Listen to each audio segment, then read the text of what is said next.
नमस्कार दोस्तों, मेरा नाम है विवेक पांडे। स्वागत है एसएससी यूट्यूब चैनल पे। दोस्तों ये क्लास है कंप्यूटर नॉलेज की। आपको ये मालूम है कि एसएससी के जितने भी अब एग्जाम हो रहे हैं सब में हमारा कंप्यूटर नॉलेज एक विषय बन चुका है। अगर ये विषय बन चुका है तो इसका हमें समाधान भी निकालना हो, और ये समाधान आपको प्रोवाइड कर रही है एसएससी यूट्यूब चैनल। आपको मैं बता दूं कि यहाँ पे रोजाना मैं शाम 4:30 बजे आता हूँ, और यहाँ पे चूंकि अभी सबसे पहला एग्जाम हमारा एसएससी सीजीएल टियर 2 है, तो उसी को ध्यान में रख के मैं यहाँ पे करवाता हूँ लाइव टेस्ट। यानी कि रोजाना कुछ प्रश्नों का समाधान यहाँ पे हम ढूंढते हैं जो हमारे अपकमिंग एग्जाम में आ सकते हैं। तो सारे बच्चे यहाँ पे जितने भी जुड़े हैं पेन और कॉपी साथ में रखिएगा और अपना दिमाग को भी खोल के रखिएगा, और जो प्रश्न आपको यहाँ पे देखने को मिलेंगे उनका सवाल जवाब ढूंढने की कोशिश कीजिएगा। तो सारे बच्चे एक बार लाइव है, एक बार मुझे अपना अटेंडेंस बता दें। Yes sir, we are live. हम यहाँ पे जुड़े हुए हैं और सवालों का जवाब देने के लिए भी हम तैयार हैं। एक बार सारे बच्चे मुझे कमेंट करके बता दें yes sir we are live. चलिए बच्चों, अगर मैं बात करूं, स्टार्ट करते हैं यहाँ पे सेशन पे। सारे बच्चे एक बार मुझे अपना कमेंट जरूर एक बार बता दें कि yes sir we are live. हम आपको देख पा रहे हैं, हम आपको सुन पा रहे हैं। अगर ये दो बातें सत्य है तो क्लासेस हम कंटिन्यू करेंगे। Very good. चलिए पल्लवी, आप बिल्कुल सुन पा रहे हैं, तो स्टार्ट करते हैं सेशन। स्टार्ट करने से पहले एक सूचना आपके लिए। सूचना ये है कि अभी हम एक इसके बारे में, ये आपके लिए बहुत इंपॉर्टेंट है। क्यों इंपॉर्टेंट है, क्यों मैं आपको बता दूं। हम जानते हैं कि अगर हमें सिलेक्शन लेना है तो प्रैक्टिस करना होगा। तो प्रैक्टिस के लिए अभी अड्डा 24/7 आपके लिए क्या दे रहा है, तो एक छोटा सा कंट्रीब्यूशन है हमारे साइड से। ये है कि अभी हमारे, अगर आप टेस्ट सीरीज परचेज करते हैं तो आपको अनलिमिटेड वैलिडिटी मिलती है। क्या मिलती है? Unlimited validity. और सिर्फ एक एग्जाम के लिए नहीं, हर एग्जाम के लिए। आप एसएससी का एग्जाम दे रहे हैं, आप रेलवे का एग्जाम दे रहे हैं, यानी कि जितना भी गवर्नमेंट एग्जाम है, हर एग्जाम का मॉक टेस्ट जो आपको, वो अनलिमिटेड एक्सेस मिल पाता है जब आप मेरा एक कोर्स इनरोल करते हैं जिसका नाम है अड्डा का गोल्ड पैक। मैं अभी आपको दिखा दूंगा जो आपको काम भी आने वाला है। मैं बता दूं कि ये वाला जो आपको मॉक पेपर है, यहां पे जुड़ने के लिए आपको इस्तेमाल करना है Y706S। Y706S कूपन कोड जैसे ही आप इस्तेमाल करेंगे, आपको life time unlimited mock test for every government exam आपको एक्सेस हो जाएगा। ये बहुत इंपॉर्टेंट मैं कह रहा हूं, क्योंकि मैं बीइंग ए टीचर, मैं प्रैक्टिस को बहुत इंपॉर्टेंट देता हूं। तो अगर आपके पास लाइफ टाइम वैलिडिटी वाला टेस्ट सीरीज है तो आप उसको आसानी से यूटिलाइज कर सकते हैं आने वाले सारे एग्जामिनेशन में। कहां है ये कोर्स, थोड़ा सा मैं आपको बता दूं, क्योंकि इंपॉर्टेंट चीजें हैं तो थोड़ा सा मैं आपसे चर्चा भी कर लूंगा यहां पे। बच्चों मैं बता दूं, आप थोड़ा सा देख पा रहे हो, ये मेरा अड्डा का साइट है। चूंकि अभी एक ऑफर चल रहा है, उस हिसाब से यहां पे आप क्या सर्च करेंगे तो अड्डा का गोल्ड पैक।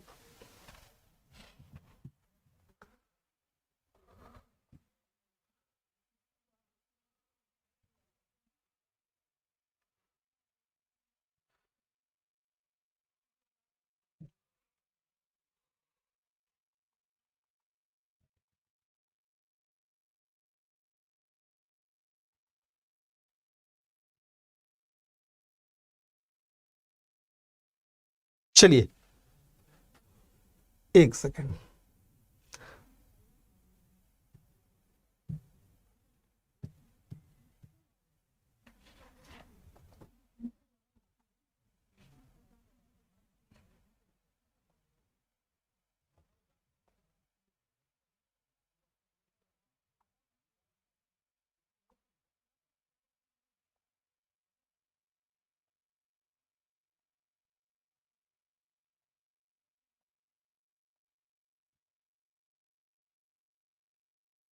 चलिए, तो ये मैं आपको कहने की कोशिश कर रहा हूं, जो मैं आपको समझाने की कोशिश करूं, ये वाला test Adda gold test pack for all government exam, 20,000 plus mock test. मैं इसी कोर्स के बारे में बात कर रहा हूं। आप जाइएगा सर्च में अड्डा गोल्ड टेस्ट पैक सर्च कीजिए, आपको ये मिल जाएगा। ठीक है, आप देख पा रहे हैं कि ये वो मॉक सीरीज है जिसमें 20,000 से ज्यादा टेस्ट सीरीज है for every government exam. SSC, railway, KVS, ISRO, IB, ये सबका टेस्ट सीरीज आपको एक छत के नीचे अनलिमिटेड मिलेगा। अनलिमिटेड एक्सेस आपको मिल जाता है। जुड़ने के लिए करना क्या है मैं आपको बता दूं, थोड़ा सा मैं इंपॉर्टेंट चीज है मैं आपको बता दूं कि ये आपका अनलिमिटेड जो टेस्ट सीरीज है, इसकी जो फी है 999 रुपया है। 999 रुपया है, लेकिन यहां पर आप जाके अगर इस्तेमाल करते हैं इंटर कूपन कोड और डालिए Y706S, जैसे Y706S कोड अप्लाई करते हैं, ये फी हो जाता है 829 रुपया। यानी कि 800 रुपये खर्च करके आप unlimited bank, SSC, railway, IB, ISRO teaching exam, GATE exam, यानी जितना भी गवर्नमेंट एग्जाम हो रहा है वो सबका मॉक टेस्ट आपको अनलिमिटेड एक्सेस मिल जाता है मात्र 800 रुपये खर्च करके। तो ये आपके लिए मैं उम्मीद करूंगा कि आप यहाँ पे जरूर जुड़ेंगे और अपने टेस्ट सीरीज को, मतलब कह सकते हैं ना कि प्रैक्टिस से ही हमारा काम होने वाला, और यहाँ पे आप जुड़ के अपने प्रिपरेशन को एक नया राह जरूर देंगे। चलिए स्टार्ट करते हैं सेशन को। थोड़ा सा बोर्ड हैंग कर गया था, इसी वजह से दिक्कतें आ रही थी।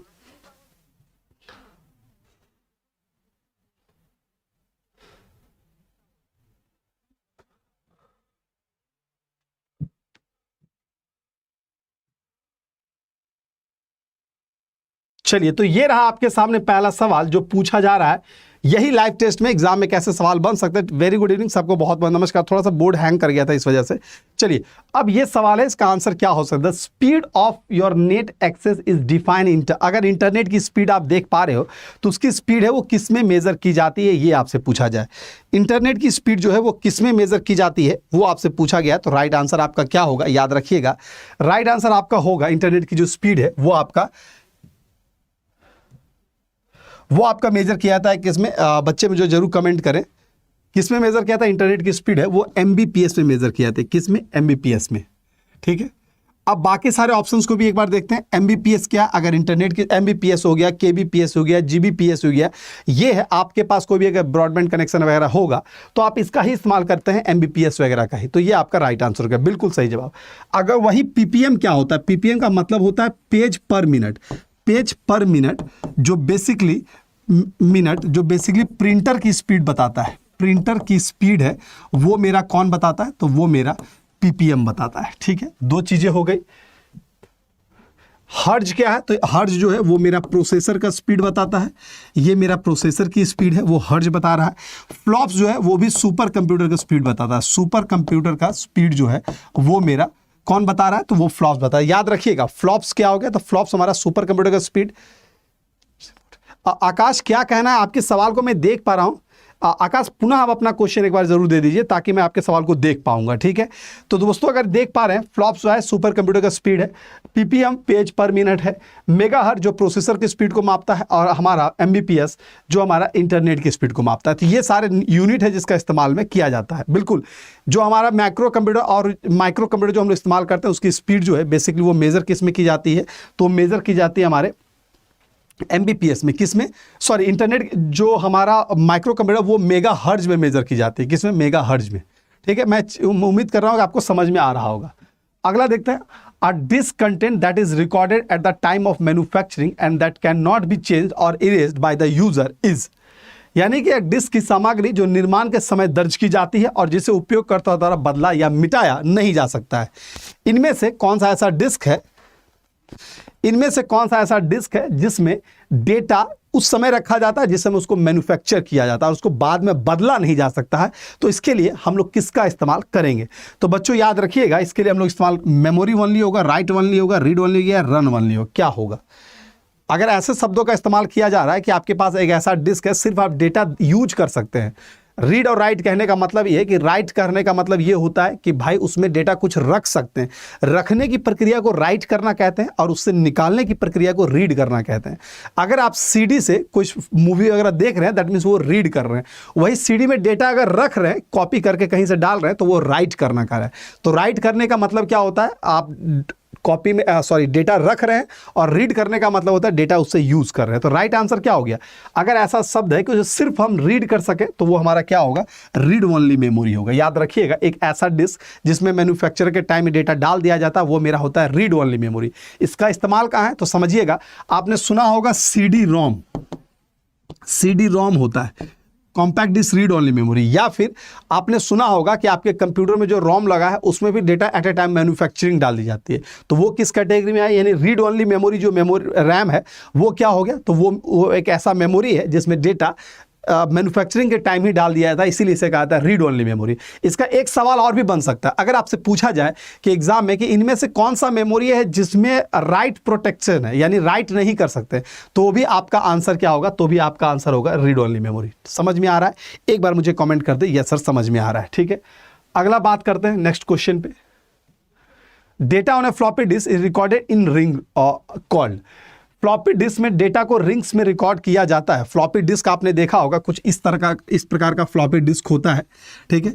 वो एक तरह का मैग्नेटिक डिस्क है, एक तरह का मैग्नेटिक डिस्क है, जैसा का हार्ड डिस्क होता है, एक तरह का मैग्नेटिक डिस्क है बच्चों। और मैग्नेटिक डिस्क में बोला ये जा रहा है कि इसमें जो रिंग शेप में है, यानी कि रिंग शेप में अगर डेटा रखा गया है,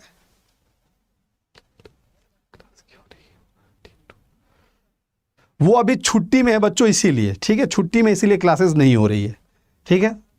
सर आ जाएंगे फिर क्लासेस हो जाएगी, ओके। चलिए आते हैं इस क्वेश्चन पे, ढूंढने की कोशिश करते हैं इसका क्या जवाब होगा। तो बच्चों ये आपका डिस्क है, इसमें जो अब बेसिकली जो डेटा होता है वो ऐसे एक सर्कल के रूप में, यानी एक प्लेटर के रूप में रखा रहता है। इसमें क्या होता है, प्लेटर होता है, ये हमारा प्लेटर हो गया। अब प्लेटर में डेटा ऐसे सब डिवीजन होता है, इसे कहा जाता है ट्रैक, इसे कहा जाता है ट्रैक। और इसका भी सब डिवीजन होता है, इसका भी एक ऐसे करके सब डिवीजन होता है, जिसे हम लोग कहते हैं सेक्टर। उसे क्या कहते हैं बच्चों, तो उसे हम लोग कहते हैं सेक्टर। यानी कि जो भी अगर मैग्नेटिक डिस्क होगा, कोई भी मैग्नेटिक डिस्क, फ्लॉपी डिस्क है, हार्ड डिस्क है, उसमें डेटा किस फॉर्मेट में रहता है, तो ट्रैक और सेक्टर के फॉर्म में होता है। अब ट्रैक क्या होता है, जो ये रिंग है, यानी ये वाला जो स्ट्रक्चर है, इसे कहा जाता है ट्रैक, और इसका जो ऐसे पार्ट बन रहा है, इसे कहा जाता है सेक्टर। तो सर्कुलर रिंग है वो हमारा हो गया ट्रैक, और ट्रैक का भी जो सब डिवीजन है उसे कहेंगे सेक्टर। तो ये 2-3 नाम है जो याद रखिएगा, ठीक है। मैं उम्मीद करता हूं कि समझ में आ रहा होगा, और ये एग्जाम बनेंगे, एग्जाम ऐसे ही सवाल बनने वाले हैं आपके, ठीक है। आंसर क्या हो गया हमारा, रिंग या रिंगर जो भी कहे, ये हमारा राइट आंसर होगा। अब प्लेटर नहीं होगा, प्लेटर नहीं होगा, क्यों नहीं होगा प्लेटर, वो बताते हैं। प्लेटर एक कंप्लीट प्लेट है। अगर पूछा जाएगा इनमें से कौन सा सर्कुलर मैग्नेटिक डिस्क है, अगर ऐसा पूछा रहे तब आप प्लेटर बोलिएगा। रिंग शब्द मिल जाए, अगर रिंग जैसा कोई या छल्ला जैसा कुछ लिखा रहे एग्जाम में, तो आप ट्रैक पे ही टिक करेंगे। रिंग मतलब क्या होता है, छल्ला बना हुआ ना, तो वही छल्ले के रूप में रहता है यहाँ पे, ठीक है। चलिए अब बढ़ते हैं अगले सवाल में। क्या कहा जा रहा है, virus are often transmitted by a floppy disk left in the floppy drive. बहुत अच्छा सवाल है। इनमें से कौन सा ऐसा वायरस है जो फ्लॉपी डिस्क में छूटा जाता है, या हार्ड डिस्क में भी छूट सकता है। ये वायरस के टाइप से क्वेश्चन है। वायरस क्या है आपको मालूम होना चाहिए कि कंप्यूटर को नुकसान पहुंचाने के लिए कुछ प्रोग्राम और सॉफ्टवेयर बनाए जाते हैं, जिसे हम लोग वायरस कहते हैं। वायरस बेसिकली होता क्या है, तो ये मालवेयर का एक टाइप होता है। मालवेयर क्या है, तो सिंपल सा वही परिभाषा होगी, एक ऐसा प्रोग्राम, एक ऐसा सॉफ्टवेयर जो आपके सिस्टम को नुकसान पहुंचाए, उसे हम लोग मालवेयर कहते हैं, और उसी का टाइप वायरस है। और वायरस के भी बहुत सारे टाइप हैं, वो ये वाला है, ठीक है। तो आपको ये जवाब देना है कि इनमें से कौन सा ऐसा वायरस है जो फ्लॉपी डिस्क को नुकसान पहुंचाए, यानी कि हार्ड डिस्क के ड्राइव को नुकसान पहुंचाता है, कौन सा है, जवाब दीजिए। क्या होगा इस प्रश्न का राइट आंसर? इस क्वेश्चन का राइट आंसर हमारा क्या होगा? बिल्कुल राइट आंसर हमारा होगा, याद रखिएगा, बूट सेक्टर वायरस। समझिए, याद रखिएगा, सिंपल सा लॉजिक, ठीक है। अच्छा, मॉक का नंबर नहीं आ रहा, ठीक है, मैं उन चीजों पे एक बार जिक्र कर लेता हूं, ठीक है। अगर इन चीजों पे मैं जिक्र कर लेता हूं, थोड़ा सा मैं आपको बता दूं कि ये जो क्या है, ये सारा वायरस का टाइप है। फिलहाल ये सिर्फ ये छोड़ के सारा वायरस का टाइप है।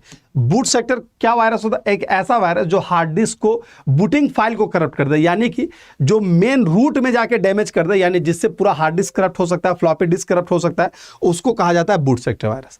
टाइम बॉम्ब वायरस क्या होता है? एक ऐसा वायरस जो स्पेसिफिक टाइम में जाके आपके सिस्टम को नुकसान पहुंचाता है। आपने सुना होगा कि बहुत सारा ऐसा वायरस होता है जो न्यू ईयर में बनाया जाता है।